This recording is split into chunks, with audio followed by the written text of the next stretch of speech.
my name is Jacqueline. I am a corporate flight attendant, current stay-at-home flight attendant.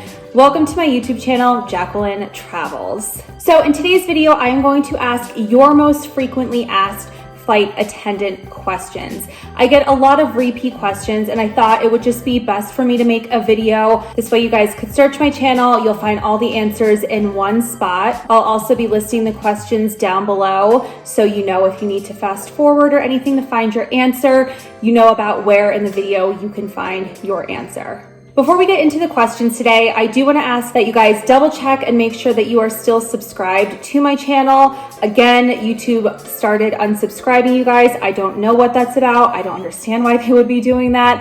But you have let me know YouTube unsubscribed you. You didn't do that on your own. So double check, make sure you're still subscribed, hit the bell for notifications so you don't miss out on any future flight attendant videos, and let's get down to it. So the questions that I have been asked are for both the corporate flight attendant and the commercial flight attendant. Just a real quick history if you are new to my channel.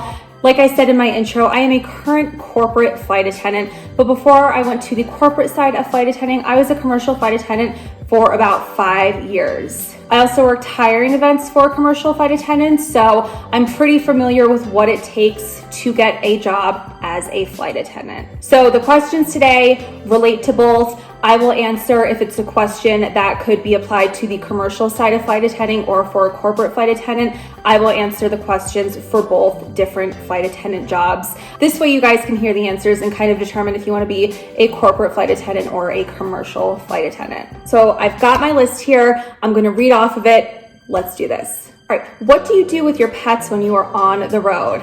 If you watch my videos, you guys know I have two adorable cats, Logan and Lola.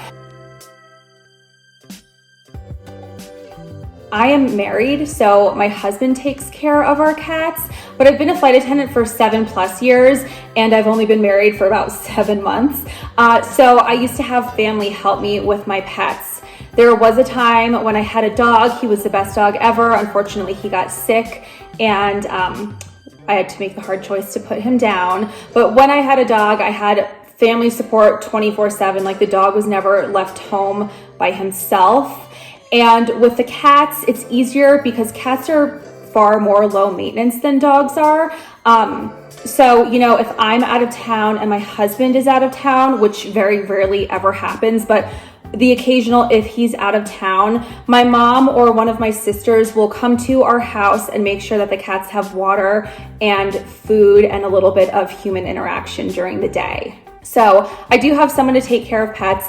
If you want to be a flight attendant and you have pets, it's definitely doable. Just make sure though that you are a responsible pet owner. Pets need love and attention too. And like I said, you can get away with leaving a cat by itself longer than you can leaving a dog by itself. But if you want to be a flight attendant and you don't currently have any pets and you eventually want to get a pet, I think cats are the perfect pet for a flight attendant. All right, another frequent question that you guys have asked me is, can you be a flight attendant if you have tattoos or piercings? Yes, you certainly can be a flight attendant with tattoos. However, you have to be able to cover your tattoos. So for example, I have 2 tattoos. I've got just a small one on my ribs, although my mother would not say it's very small.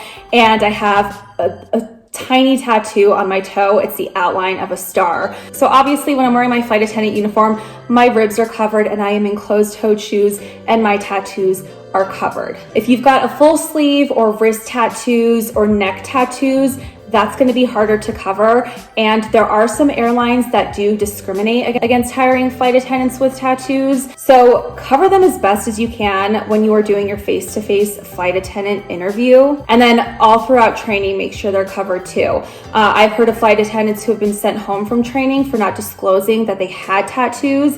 And then one of the flight attendant instructors saw that they had a tattoo and they were dismissed from class and asked not to return. They lost their job as a flight attendant. So just make sure they're always covered. It's a professional job. It's a customer service job. You want to look presentable. And as someone who has tattoos, I love them, and I don't think that you provide less customer service or you're not as professional appearing, but that's the stigma behind tattoos. A lot of people do have those beliefs. So you can have tattoos. As far as piercings go, the rule for my airline was you could have 1 stud and that is it. So you can have piercings, but don't wear your piercings while you are at work. And that goes for those little clear, like I used to have the outside of my nose pierced, and I couldn't put one of those clear piercings in to keep the hole open, just because they're still visible even though they're clear. Hopefully that answers any confusion you guys have about tattoos. All right, my next question was, can you pick who you fly with? This definitely applies to the commercial flight attendants, because when you're a corporate flight attendant, you are the only flight attendant generally on the airplane, unless you're working like a Boeing business jet or something like that. So to answer the question, once you have a lot of seniority, you are able to start doing something called buddy bidding. And that means you and your flight attendant buddy sign up for the same schedule and you work the same trips. And I was pretty senior at the base I was working at, and I was able to start buddy bidding, I think within 3 years of being a commercial flight attendant. So me and my friend Rachel, hey girl, I know you watch, we worked all of our flights together. We had so much fun. I knew I was gonna have a pal on the plane, and I knew I was gonna have a pal on the layovers, and it just made an already amazing job that much more amazing. But it takes time. When you first start out as a commercial flight attendant, you are on reserve, which basically means you are on call. So whenever flight scheduling needs you to cover a flight, that's what your schedule is going to be. You don't really have a say. Your schedule is what the airline needs you to do, not what you want to do. So eventually, yes, with time, you can choose who you want to work with. When I was a commercial flight attendant, we had a blacklist at my airlines, and you could say, here's the trips I want to work, here's the days I want to work, here's the layovers I want to have, and everything was awarded by seniority. So you only got those trips, those days, those layovers if you're senior enough to hold them. But then you could add a clause, I do not want this person on my crew. And if that person bid for the same trips, that person would be awarded the trip because they were willing to work it meeting all conditions. And since you didn't want to work this trip, if someone was on your crew, you wouldn't get that trip, you would get the next thing that you bid for. Hopefully that makes sense. I could make an entire video about how the flight attendant schedule works. It's crazy. One day I will be dedicated and I will do that for you. All right, the next question was, what do you do to entertain yourself on long flights? Well, you are at work, so you are working on long flights. Granted, due to coronavirus, right now times have changed. A lot of airlines and commercial flight attendants aren't doing service right now, so there is more time, more downtime on a flight. I used to work a lot of red eyes as a commercial flight attendant, and that meant most of my passengers were asleep all through the night when I was up at work. So I would always bring a book with me. I got a ton of reading done when I was a commercial flight attendant. As a corporate flight attendant, even if passengers are sleeping, there's generally always something that needs to be done on an airplane. If you are contracting as a corporate flight attendant, you want to leave that plane perfect, in perfect condition. I mean, like, take a Q-tip out, fine tune everything in the galley, make sure all your smudge prints are off. You're gonna wanna take everything out of the drawers, wipe down the inside so there's no crumbs everywhere. You're gonna clean the oven, there's dishes to do, there's food particles, there's just a lot more work involved on the corporate side. So to pass time on a long flight as a corporate flight attendant, usually there's something to do on the airplane. Okay, I've been looking forward to getting to this question because there's a funny story behind my answer, but you guys have asked me who pinned my wings on when I was a commercial flight attendant, and my mom came to my flight attendant graduation ceremony, and she is who I asked to pin my wings on back in 2013 when I started flying. So I've got a picture of us, and we both look really happy in the picture. I'm clearly very excited, like I've wanted to be a flight attendant forever. My mom is smiling, but I wouldn't say she's overly excited, because when she pinned the wings on me, her quote was, "You better not die in a plane crash, and I have to live the rest of my life knowing I pinned these wings on you." How's that for some Italian mother guilt? All right, another common question. This is one I have answered before, but I think it's very important to get this information out there. You guys want to know if flight attendants pay for our hotels on layovers, and no, we do not. And just to kind of piggyback off that question, we also are not required to share rooms on our layovers. When a flight attendant, either contract, corporate, commercial, whatever, flight attendant has a layover, their layover hotel is paid for by the airline or the company who you are flying for. Years ago, I was in a sales position, and I remember my manager saying, you need to spend money to make money. That does not apply in the flight attendant world. You do not need to spend money on your hotels during a layover, because really, wouldn't you rather go home and be with your family or your pets or your friends every night than be in a hotel by yourself? So no, we as flight attendants are not spending money to have this flight attendant job. Granted, there's things on the corporate flight attendant side like training that's very expensive, and a lot of continuing education for corporate flight attendants is very expensive. But generally, as a flight attendant, you should not be spending your money in order to go to work every day and have your job. On to the next question. What airline do you work for? I'm never gonna tell you, and pretty much any flight attendant that you see on YouTube is never gonna tell you. There's a few reasons. So right now I'm a private flight attendant, and that means my job is private. Like, I show you guys what I can show you. If I'm able to show the airplane, I will definitely share that information with you, but I will not tell you who I fly for. I will not tell you who my clients are. There are just some things in private aviation that need to remain private. And then on the commercial side, just due to social media clauses, flight attendants are not going to tell you what company they fly for, even though eventually it's pretty obvious. Like, there are very identifiable scarves or uniforms or airplanes, and you can figure it out. You can say, hey, I know where you work for so-and-so. And the flight attendant is probably just going to send a smiley face back. They'll never confirm it. They probably won't deny it. We're just not supposed to talk about who we fly for. You asked a question and I'm not really able to answer that question, but at least I can tell you why I'm not answering. I am often asked this question and it kind of makes me giggle inside. And now I'm letting you know that I am outwardly giggling about this question, but I'm asked if I ever get scared during a flight.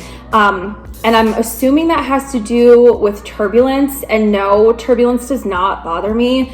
I think it's fun. And this might sound a little bit crazy, but when you start flying for a long time, you kind of become complacent. And when you feel the rock of the airplane, you're like, holy cow, I am 40,000 feet above the land in a metal tube flying 500 miles an hour. And it's just kind of a reminder that you're on an airplane. I mean, I'm very excited to get on an airplane every day that I can. When I was a commercial flight attendant, I was very excited about it. But sometimes I just needed like that physical feeling reminder that, wow, I'm really on an airplane for work. I have dealt with extreme turbulence. My friend Rachel, who I was telling you that I buddy bid with, me and her had just finished doing service back when I was a commercial flight attendant. And luckily the galley was clean and I had put the card away, but we were standing in the back of the galley and the plane just went poof and it dropped. I don't know how far it dropped, but we both went flying. I hit the ceiling and I landed over a row of passenger seats, and she did the same thing. And luckily neither one of us got hurt. It was scary in the moment. It was clear air turbulence. We didn't have any sort of warning that that would be happening. And luckily the rest of the flight was far more smooth than that experience. That was probably the most nerve-wracking feeling that I've had during turbulence. Normally, if it goes on and it's really extreme, I'm just ready for it to be over so I can do my job. Because a lot of times if it's too bumpy, you can't do service and you need to be strapped into your jump seat. And I would just rather be doing service and assisting my passengers. Going back to Rachel and buddy bidding and turbulence, we did a triple buddy bid for a couple of months with our friend Robin, and she had left the airline that the three of us were working at together and had gone on to another one. And she encountered really bad turbulence and broke her femur bone. So when flight attendants tell you that the seatbelt sign is on, it's obviously in your best interest to sit down. Even if it feels smooth, crazy things happen.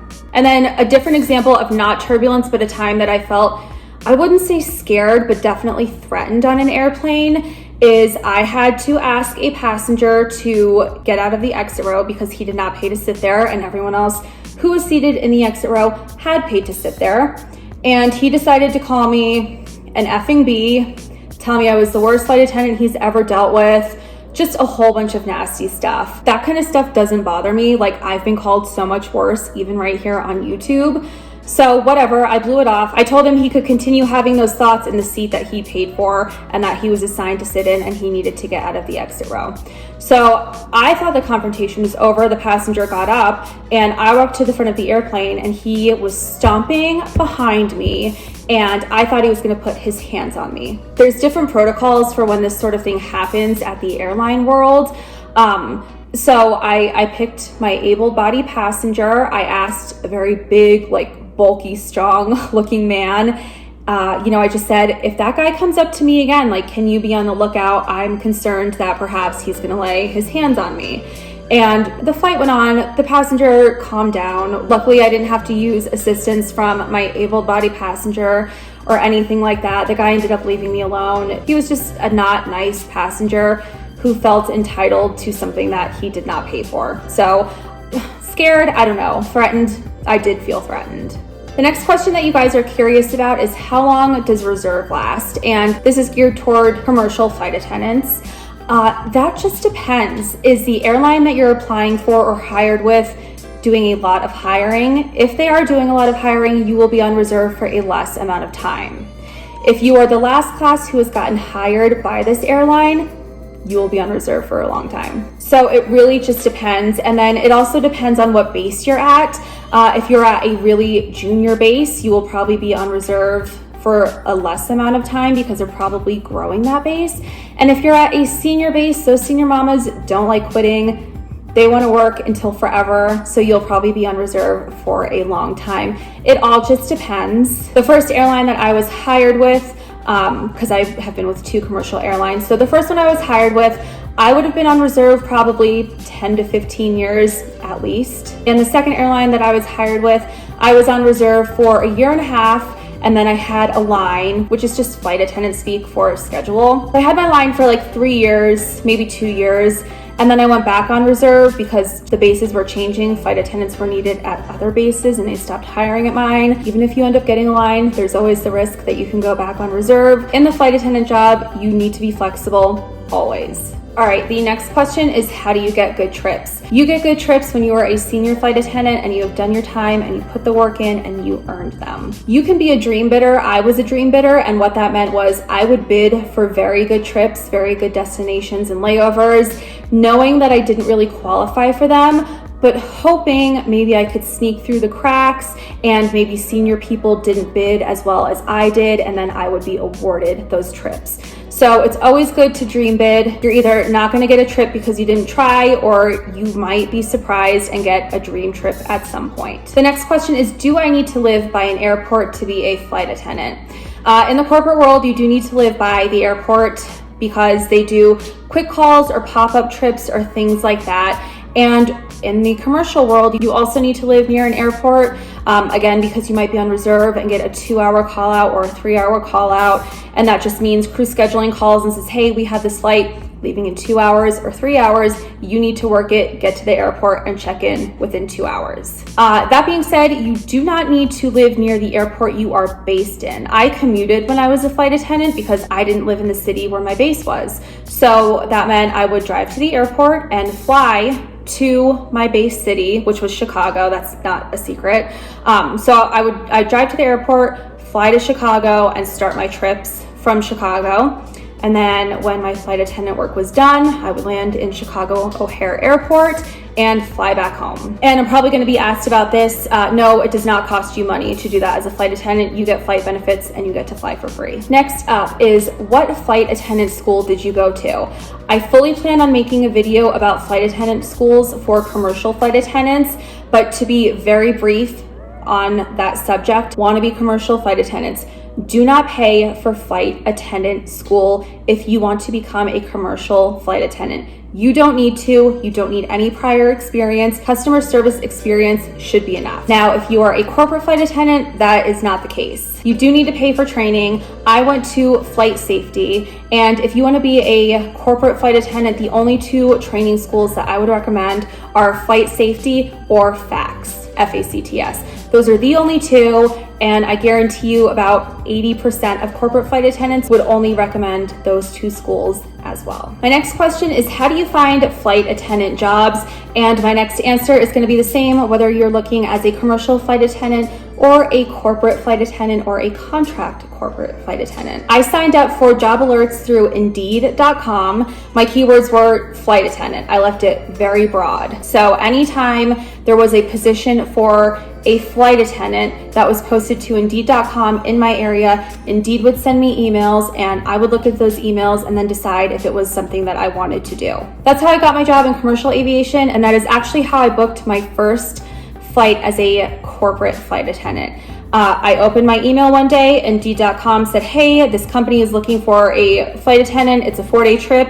Here's what our day rate is. Send in your resume. So I sent in my resume. I interviewed 2 different times and I ended up booking it. And that's when I decided I want to be a corporate flight attendant. I want to make the transition. I don't want to do commercial anymore. I want to do corporate. That's life for me. I can't say enough great things about Indeed.com just because they helped me get to where I am today. So that's definitely the #1 way to find jobs as a flight attendant. Also, I follow a bunch of companies on social media. I follow all of the major airlines, and every time the major airlines are hiring, I tweet that out. So if you want to start following me on Twitter so you can get those updates, my Twitter is @JackTravels. That's JAC Travels. And also, you know what? I'm just going to tell you guys, follow me on Instagram too, because I do post this information on Instagram as well. So my Instagram is Jacqueline Travels, just like it is right here on YouTube. Normally that's how I wrap my videos up, so it feels weird to be going back into the video, but I have a few more questions that you guys asked. So I'm going to pick a couple of them because I realize there are some questions that could lead to another video or maybe part 2, because I feel like this is kind of getting long and I don't want to take up all your time if you're planning on making your flight attendant resume or planning flight attendant training or whatever you plan on doing. I don't want to keep you here all day. The last question that I'm going to answer is, what subjects should you be studying in school?